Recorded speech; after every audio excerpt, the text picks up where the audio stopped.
Well, Vice President Kamala Harris is holding her first campaign rally in Milwaukee today. That comes after an action-packed day for the new Democratic frontrunner. She's already picked up enough Democratic delegates to become the party's presidential nominee. Now she's reportedly set to get two major endorsements from House Minority Leader Hakeem Jeffries and Senate Leader Chuck Schumer. Today's New York Post cover calling her sudden rise the, quote, Queen's Gambit. In just 2 days, she's basically been crowned by her party. But new reporting suggests that Harris's ascent was all orchestrated by Democratic elites like Nancy Pelosi. Pelosi has already endorsed Harris. And behind the scenes, she reportedly suggested that Biden's exit could be done, quote, the easy way or the hard way. And a source close to the Biden family reportedly telling the New York Post, quote, the well-orchestrated palace coup to stop the faltering president from seeking re-election had been in place for weeks, but stubborn Biden fought it every step of the way. That debate was a setup to convince Democrats that he could not run for president. Tudor. Nancy Pelosi's chess game never ceases to amaze. Let's face it, she knows exactly what she's doing. I believe this was orchestrated from the beginning. The early debate, the only way to get the donors to bail and then immediately switch to Kamala. A bloody primary would have been devastating for them against Trump. She knew that. This has been her puppet mastering behind the scenes the entire time.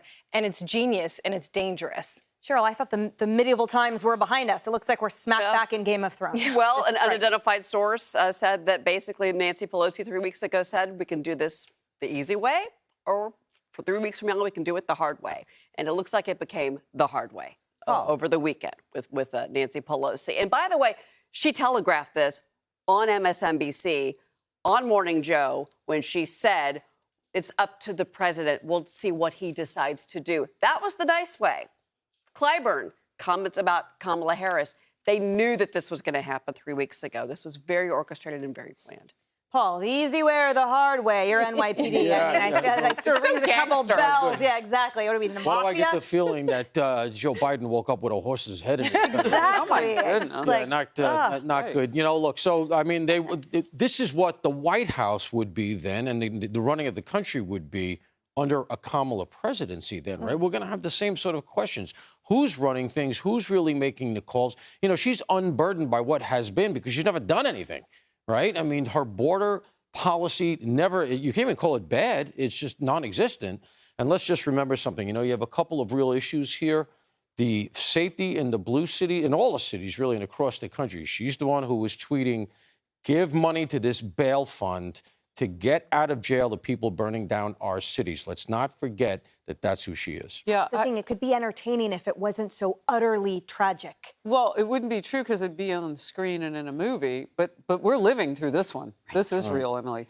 So let's stay there with the bail fund. So the Free Beacon, and I'm going to read a little bit from this article, put out an article on the Freedom Fund that busted out murderers and rapists out of jail, and it contends that Kamala Harris is still raising money for them.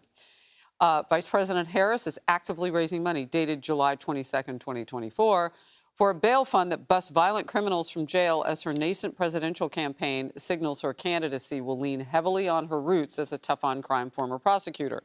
Harris has urged followers to donate to the Minnesota Freedom Fund, and she began that in June 2020 as Black Lives Matter's rioters wreaked havoc in Minneapolis in the days following George Floyd's death.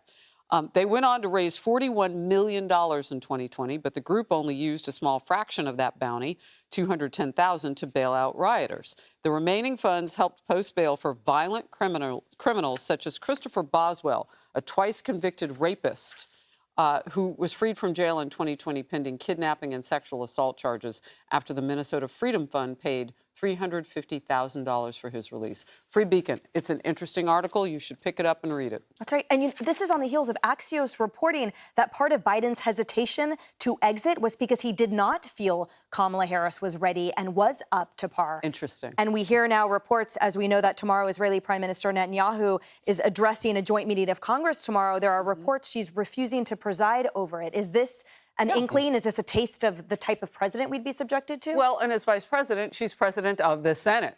There you go. So she'd be sitting there with House Speaker Mike Johnson, and he commented that on his during their news conference, the Republican news conference this morning.